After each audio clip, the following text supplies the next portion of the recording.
नमस्कार, मैं राजीव कुमार विजन बिहार से। देखिए, एक बार फिर लव, सेक्स और धोखा की कहानी सामने आया है और ये कहानी बिहार के पूर्णिया जिले से है। लैब में काम करने वाला युवक प्रकाश मंडल को उसी के साथ काम करने वाली नर्स से प्यार हो जाता है और 16 तारीख से प्रकाश मंडल का कोई अता पता नहीं चलता है। हालांकि उसका घर पलासी धनगावा में पड़ता है और वो काम इंद्रप्रस्थ लैब में काम करता है और उसके साथ में काम करने वाली लड़की से प्रेम प्रसंग चल पड़ता है और लड़की का वो न्यूड फोटो जो होता है अपने मोबाइल में कैद कर लेता है और गलत आईडी से वो पोस्ट करता है। इससे तंग आकर लड़की ने बेहद ही खतरनाक सातिराना ढंग से एक चाल चला और वो बेहोश करने वाली सुई को ओवरडोज लगाकर उसको इस दुनिया से विदा कर देता है। और जैसे ही वो लड़का लापता होता है, उसके घर वाले खोजबीन करते हैं और ये मामला चला जाता है पुलिस के पास। पुलिस ने उसका मोबाइल के जरिए पता लगाया कि आखिरी लोकेशन उसका कहाँ था।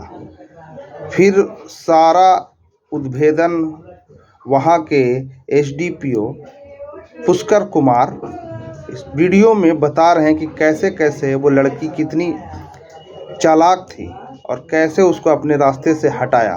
अब समझिए कि इसमें गलती किसकी है, लड़का की या लड़की की। कमेंट बॉक्स में आप हमें बता सकते हैं। अगर आप YouTube पे देख रहे हैं तो हमारे चैनल को सब्सक्राइब करें। अगर आप Facebook पे देख रहे हैं तो उसे आप फॉलो करें। धन्यवाद। छोड़ जाते हैं पुष्कर कुमार जी के वीडियो के साथ। आपको ये वीडियो कैसा लगा कमेंट बॉक्स में हमें मैसेज जरूर करें। धन्यवाद। पूर्णिया में लव, सेक्स और धोखा का खौफनाक अंजाम एक आशिक को भुगतना पड़ा है, जिसको लेकर हड़कंप मचा हुआ है।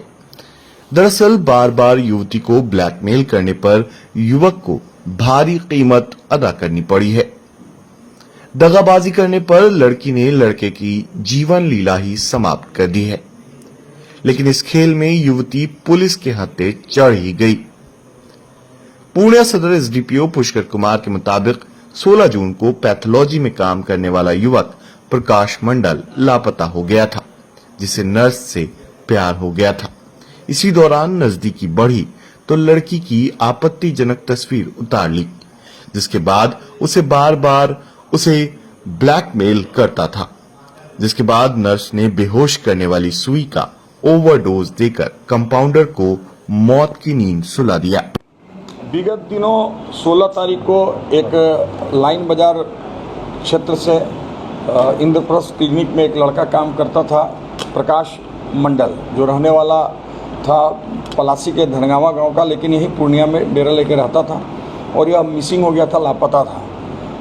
उस संबंध में मिसिंग एफआईआर सदर थाना में दर्ज किया गया।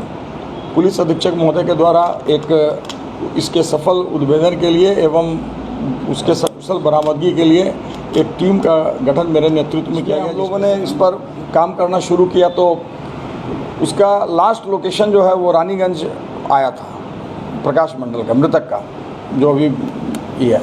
तो प्रकाश मंडल का जब लास्ट लोकेशन आया तो उसके आधार पर हम लोग लास्ट कॉल को डिटेल किए। हम लोग वैज्ञानिक तरीके से उसमें पता किए तो पता चला कि एक लड़की थी जिससे इसका बार बार बात होता था।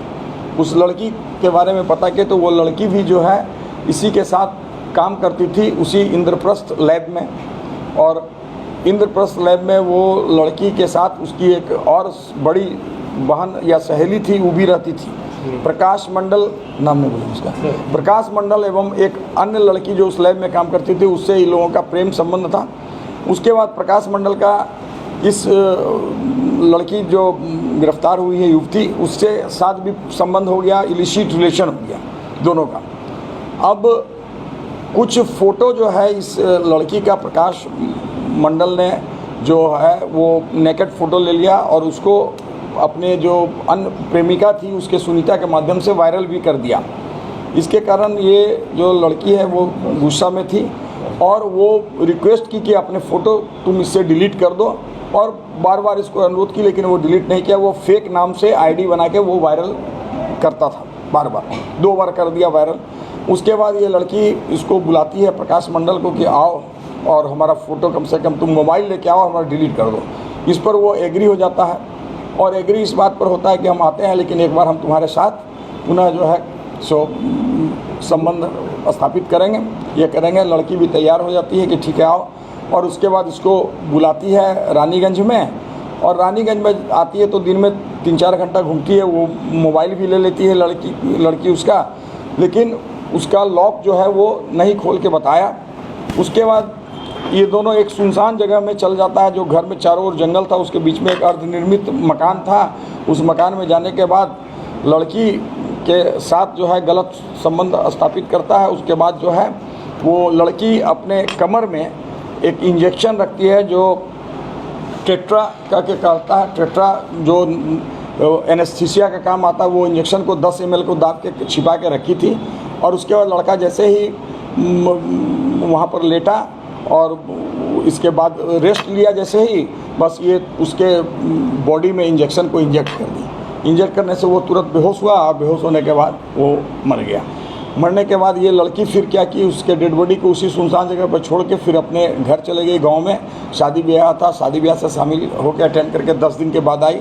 तब तक बॉडी डिकम्पोज कर गया था, और उसका हड्डी उड्डी, घड़ी और कुछ जीन्स पैंट ये सब था, उस सबको एक बोरा में ये दस्ताना, जस्ट बगल में हॉस्पिटल, पल्स हॉस्पिटल में ही काम कर रही थी, तो पल्स हॉस्पिटल से दस्ताना उस्ताना उसको अवेलेबल हो गया। लेके आप बगल के एक अन्य बाउंड्री वाल घेरा हुआ खाली स्थान था, उस स्थान पे जाकर वो पेट्रोल लेके उस सारे चीज़ों को आग लगाया, हड्डी को भी जलाने की कोशिश, कपड़ा को भी। तो कुछ जला, कुछ अर्ध जला हुआ सामान की बरामदगी हुई है। लड़की ने स्वीकार किया, इसके स्वीकारोक्ति बयान के आधार पर वहाँ पर उसका अवशेष अस्थि है, जिसको हम लोग एफएसएल टीम से जांच करवाए हैं। एफएसएल टीम के द्वारा जो प्रदर्श को जब्त किया गया उसका एफएसएल से जांच रिपोर्ट करवाएंगे, डीएनए टेस्ट करवाएंगे, और उसमें जो है अन्य बिंदुओं में भी पता चला है कि वो मोटरसाइकिल बाइक वहाँ छोड़ दिया था, और मोबाइल जो है लड़की वहीं पास में एक नहर टाइप का नदी बहता है उसमें फेंक दी थी।